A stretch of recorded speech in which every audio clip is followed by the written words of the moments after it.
Koppel, host of the Time for Coffee podcast, where you get first-hand career advice into the jobs and industries that interest you the most.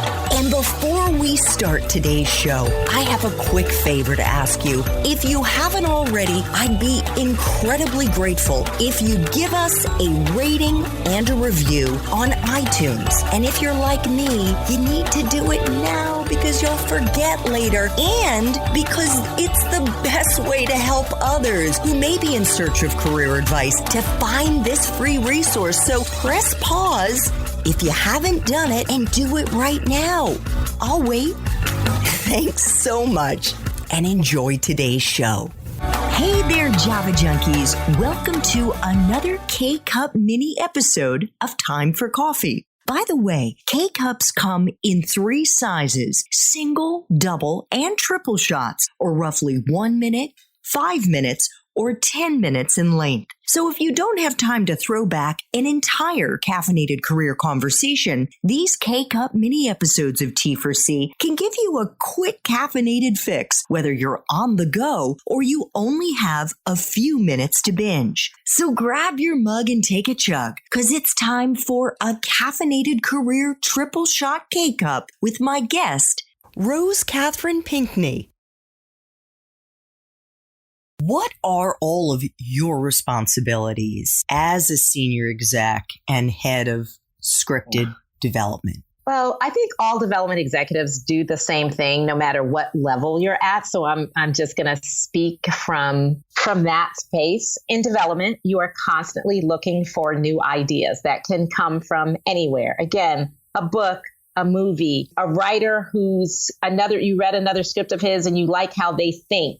Somebody has a life story. Somebody wants to do someone else's life story. Somebody's had an experience. Ideas come, you read an article or somebody comes in with an article that is about a certain work experience. And so you decide you're going to do a show set in that kind of a workplace. You are constantly looking for new ideas and constantly trying to choose the ones that will work for your company. And once you do that, I think I kind of went through the process. You decide you'll buy a script and you have the writers write it. And sometimes you're giving them notes because, it might be something like, hey, you have a woman who's 22 years old as the next door neighbor, but our audience is a little older than that. Are you willing to make that 22-year-old a 32-year-old instead? And how does that change the story that you're trying to tell? So we're kind of involved from the very beginning to the very end. The other thing to know is that a lot of companies, executives do both development and current programming at the same time. So at BET,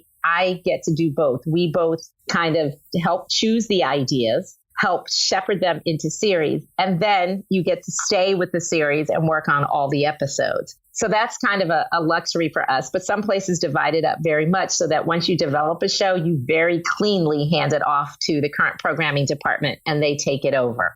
So you're wearing both hats.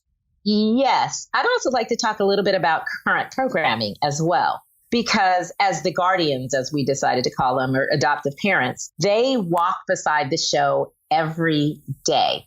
So they deal with all the internal departments. They may deal with the promo guys. They want to make sure that the promo guys come out and shoot some commercials and get the key art so they can put out a big one sheet with the picture of the cast. They work with the legal department to make sure that we're not saying anything wrong or stuff needs clearing to make sure that we can say a different brand name. On a daily basis, they're doing all the creative stuff that we did as development executives, but they're doing it every day on different scripts. They're watching rough cuts of the shows once they're shot. And again, giving notes, giving their thoughts and critiques and concerns. They are dealing with an actor who wants to quit, or a writer who's not doing well, or, a producer who's decided that the direction they're heading in isn't the correct direction. And now you have to stop for a minute and figure out, what, do we keep this character around or do we decide to move them away so they leave the show? Literally on a daily basis, there are so many things that you can be involved in when you are either a development or a current executive that have to do with the well-being of your show.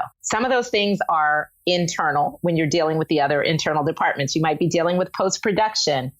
Or you might be dealing with scheduling. They want to put the show on the air a certain date, and you need to make sure that the shows will be delivered in-house in time for them to do that. You might be dealing with standards and practices, which is another department that tries to make sure that nothing untoward gets said, or we don't show too much for mature audiences only. So as an executive, you're dealing with all the internal departments, but you're also dealing with an agent who may call because their actor's dressing room is too small, or something happens on set. You get a call from set and you need to go over and see what's happening. Literally, there is no telling what your day might be like involving a show in production, though there are, a bunch of things that you have to do on a consistent basis. So both of these jobs, I like to think of as in-house producers, though real producers would probably be annoyed that I would say that. But it really is about the care and well-being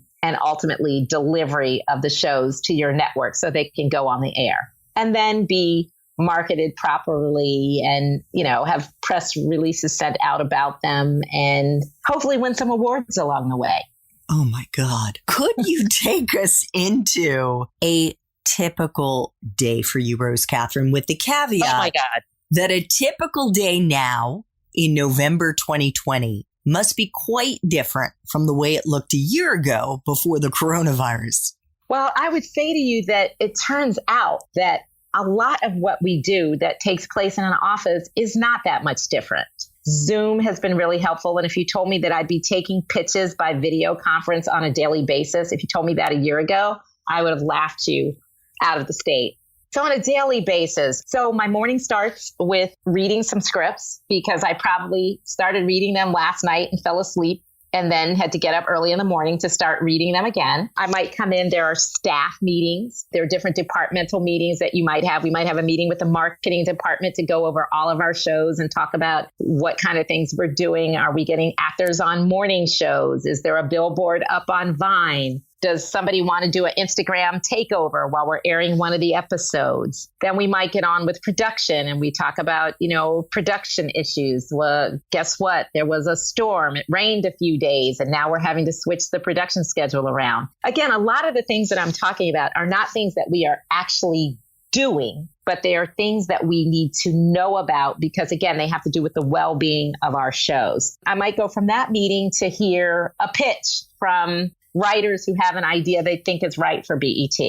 So I'll get on with the team and people will pitch us out something. And then after that, we might discuss it. We might decide we're going to let it settle, think about it overnight. And then I might go to a development meeting with my team where we sit, development and current meeting, where we sit and we go over every one of our projects that we have, whether they are currently in production or things that we have in development or things where we are negotiating deals. And we talk about every one of them, what needs to be done, what needs to be handled, what state they're in. And then I might get a call that we need to screen a movie because somebody has a movie idea that they'd like to turn into a TV show. So perhaps we'd sit and screen a movie together. More often than not, we'd all watch the link at home at night as a part of our homework and then discuss the movie the next day and its potential for TV. I might have a meeting with our researchers who've done some research on a show and would like to be able to tell us, give us some hints about things we might do or what it is our audience likes about that show, things we could maybe spend more time on or things we maybe should spend less time on. Boy, I'm trying to think of just on a daily basis. We might have people come in who just want to talk to us about the kinds of things that BET is looking for. So they're not coming to pitch anything. They're just coming to find out what it is they should be pitching to us next time they call. I might go to a casting session where we're casting one of our shows. So the casting department puts together with the producers, their favorite 5 actors. And so we go and we watch and we'll help pick which actor might be the lead in a show. Boy, is that not enough stuff? Literally. Hey, I'm exhausted listening to you and I'm not doing it. Thanks for tuning in to this K-Cup mini episode of Time for Coffee. If you want to listen to our entire caffeinated career conversation, please check out the show notes for this episode. Thanks so much for listening to this latest episode of T4C.